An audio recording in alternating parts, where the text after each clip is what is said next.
और नवरात्रे में भी देवी की आराधना का एक स्मरण का सुख है महाराज। ज्योत का विधान है, नवरात्रे में देवी की ज्योत लगती है, अखंड ज्योति लगती है, जवारे बुआए जाते हैं, कलश लगता है।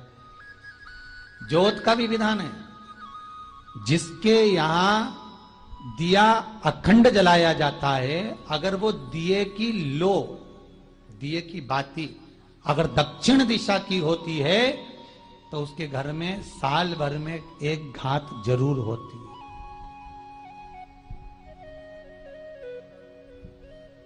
जो दिया अखंड जलता है उसकी बाती का मुख दक्षिण का नहीं होना चाहिए।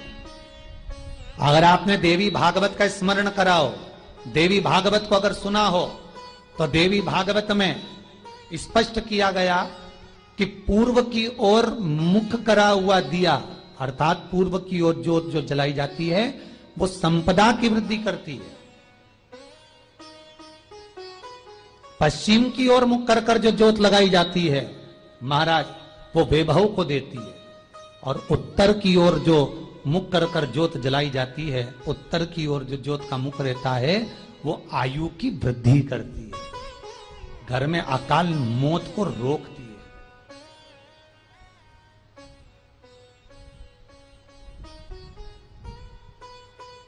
नवरात्रे का जो भाव तत्व है उसको भी अच्छे से समझ लेना। दक्षिण की ओर ज्योत ना लगाएं। अगर आपको लगाना है पूरब की लगाएं, पश्चिम की लगाएं या उत्तर की लगाएं। और जितने दिन महारानी जगदम्बा जगतधात्री दुर्गा भवानी, अब की बार माताजी घोड़े पर आई है। हर बार देवी बदल बदल के आती है, इस बार जो नवरात्रे आए वो घोड़े के आए। तो घोड़े पर जो देवी जी आती है वो समृद्धि को देने वाली आती है, लक्ष्मी की वृद्धि करने वाली आती है। जैसी घोड़े की रफ्तार होती है उस रफ्तार से लक्ष्मी घर में आती है। तो ये मत सोचना कि कोरोना महामारी ने हमको नीचे गिरा दिया या कोरोना महामारी ने रोक दिया, कमाई के स्रोत रोक दिए, धन रोक दिया। चिंता मत करना। मेरी मां जगत जननी दुर्गा भवानी अब की बार घोड़े पर आई है। साल भर में इतना धन दे देगी कि आपने पीछे के 4 साल में नहीं कमाया होगा, इतनी मेरी मां भंडार भर देगी। ये घोड़े पर आई है, कोई साधारण नहीं हो सकता। देवी भागवत में स्पष्ट किया गया, जब जगदम्बा मगर पर आती है उसका भाव अलग है, और जगदम्बा जब हाथी पर आती है उसका भाव अलग है, और जगदम्बा जब घोड़े पर आती है तो जगत को समृद्धिवान बना देती है, वैभव में कमी नहीं आती। अभी भले दुनिया के लोग अभी रोते हैं कि पैसा नहीं आ रहा, कोरोना महामारी ने सब तोड़ दिया, रोक दिया, पर चिंता ना करना। मेरी मां अगर घोड़े पर आई है तो उसका सुख आपको जरूर मिलेगा। एक जरा सी मिट्टी की दुकान भी अगर आप खोल कर बैठेंगे तो चांदी और सोना के बराबर कमाएंगे, इतना धन देगी वो मां।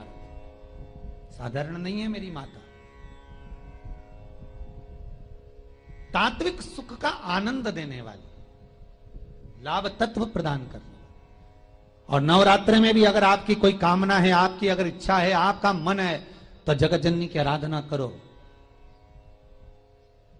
पति और पत्नी में अगर क्लेश है तो जगदम्बा के मंदिर में मक्खन चढ़ाओ, प्रेम बढ़ जाएगा। आपको लगता है कि पति कोई अन्य स्त्री से लगा हुआ है या परिवार टूट रहा है, तलाक तक पहुंच गया है, तो माता के मंदिर में आप ध्वजा लगवाइए, उस ध्वजा पर मक्खन लगाकर लगवाइए, आपको लाभ मिलेगा।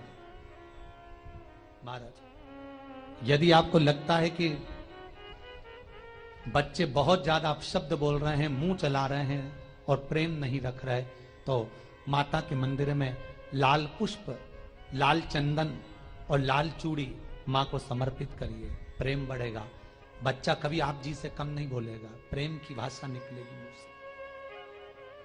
मां जगत जननी की आराधना, जगदम्बा की उपासना। नवरात्रे में 9 दिन में से कोई एक दिन ऐसा ले लो जिस दिन कन्याओं का भोजन कराओ, साथ में उनको लाल चुनरी ओढ़ाओ या कोई लाल वस्त्र, लाल पूजन की सामग्री उनको दो, सुख मिलेगा, आनंद आएगा।